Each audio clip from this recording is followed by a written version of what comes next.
কি হলো ভাবছেন তো যে কি হয়েছে? এইটা দেখার জন্য পুরো ভিডিওটা দেখুন, সাথে থাকুন। আসসালামু আলাইকুম ভিউয়ার্স, কেমন আছেন সবাই? আশা করি সবাই অনেক অনেক অনেক ভালো আছেন। আপনারা দেখতে পাচ্ছেন কতগুলো সবজি আমি গুছিয়ে নিয়েছি। এই সবজি আর শুটকি দিয়ে আমি চচ্চড়ি রান্না করব আজ। তো এই জন্যে আমি গরম পানি বসিয়ে দিয়েছি চুলায়। দেখুন এই যে দেখছেন শুটকি, এই শুটকিগুলো গরম পানিতে ভিজিয়ে দিলাম।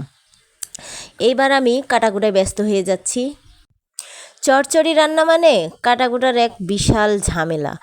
সব সবজি কাটতে হবে, তাও আবার কুচি কুচি করে ছোট ছোট করে কাটতে হবে। পেঁয়াজ, মরিচ, টমেটো, আলু সব ছোট ছোট করে কেটে নিলাম। কাটাকুটা শেষ হয়ে গেলে আমি আরও কাজ আছে। এই যে দেখুন বেগুনগুলো কেটে নিয়েছি, কাটা শেষ। এবার ময়লাগুলো উঠিয়ে জায়গাটা সুন্দর করে পরিষ্কার করে দিলাম। ওইদিকে ভাত বসিয়ে দিতে হবে। ভাতের চাল ধুয়ে রেখেছি, চুলায় আগুন দিয়ে ভাতটা বসিয়ে দিলাম। তারপরে আবার কাটা তরকারিগুলো ধুতে হবে। রান্না বান্না মানে কত রকমের যে ঝামেলা, তার কোনো শেষ নেই। ওইদিকে আমি বেগুন আর টমেটো ধুয়ে কেটে রেখে দিয়েছি। আলু আর এগুলো ভালো করে কাটতে হবে। তারপরে আরও আছে শুটকি। দেখছেন তো কত রকমের ঝামেলা, রান্নাবান্নার ঝামেলা। এটা সবাই বোঝে না, ছেলেরা এটা বোঝে না। মেয়ে মানুষ রান্নাবান্না মানে যে কত ঝামেলা সেটা শুধু মেয়েরাই বোঝে। শুটকিগুলো কিন্তু আমি ভালো করে ধুয়ে নিচ্ছি। শুটকির মাথা ছাড়িয়ে নিলাম। এই যে মাথা কিন্তু আমি খাই না, এই যে ফেলে দিব। আমি চচ্চড়ি রান্না করলে শুটকির মাথা দিই না, আর বারবার গরম পানিতে ধুয়ে নিলাম। তাহলে হবে কি, যে শুটকির একটা ঘ্রাণ আছে সেইটা চলে যাবে। শুটকির ঘ্রাণ থাকলে তরকারি খেতে মজা লাগে না। দেখুন বারবার ধুয়ে ঝকঝকা হয়ে গেছে আমার শুটকি। আর এই যে এদিকে চুলায় কড়াই বসিয়ে দিলাম। নতুন কড়াই, রান্না করতে বেশ ভালোই লাগবে আজকে।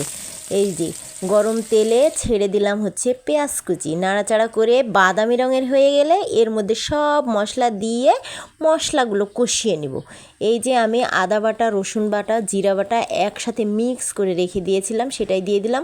কয়েকটা জিরে দানাও কিন্তু দিয়ে দিতে হবে। তারপরে হলুদ, মরিচ, লবণ যা কিছু লাগে সব মশলা দিয়ে মশলা কষিয়ে হালকা একটু পানি দিয়ে নাড়াচাড়া করে কষানোর পরে এর মধ্যে ছেড়ে দিব ধোয়া শুটকিগুলো।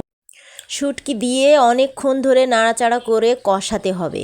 শুটকির গন্ধ চলে গেলে এর মধ্যে দিয়ে দিব সব সবজি। এই যে কেটে ধুয়ে রেখে দিয়েছি সেই সবজিগুলো এক এক করে সবগুলো এই যে আমি দিয়ে দিচ্ছি। দেখুন মরিচ, তারপরে পেঁয়াজ সব কুচি করে কাটা ছিল, সবগুলো দিয়ে ভালো করে এইগুলো মিশিয়ে নিতে হবে। নাড়াচাড়া করে সুন্দর মতো মিশিয়ে পানি দিয়ে ঢাকনা দিয়ে কিন্তু ঢেকে দেব। এটা দেখতে পাচ্ছেন, এই যে সুন্দর করে ঢেকে দিলাম। এইদিকে তো চুলায় ভাতের বলক উঠে গেছে। আর দেখুন আমার সাথে কি হলো। ঢেকে দিয়েছি, তারপরে তো আর দেখা হয় নাই তরকারির কি অবস্থা। তো এখন আসুন দেখে নিই। কি গরম রে, ঢাকনা পড়ে গেছে, হাত শেষ। আমার তো খেয়ালই নাই যে ঢাকনা এত গরম রে।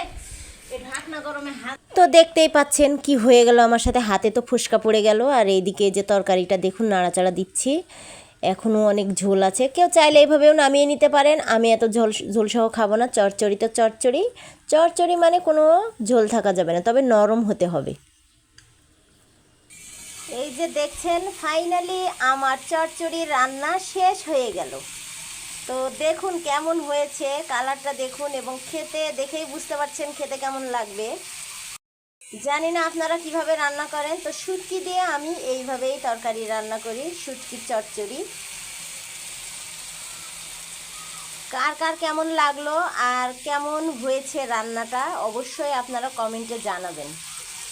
এই যে আমার ভাতটাও রান্না শেষ হয়ে গিয়েছে। দেখুন এই যে ভাত রান্না হয়ে গিয়েছে অনেকক্ষণ। আমার মায়েরা বলতো যে ভাত যখন এই যে এরকম ফুটা ফুটা হবে তখন নাকি ভাত রান্না শেষ হয়ে যায়, বুঝে যাবে যে ভাত ফুটে গেছে। এই যে সত্যিই তাই।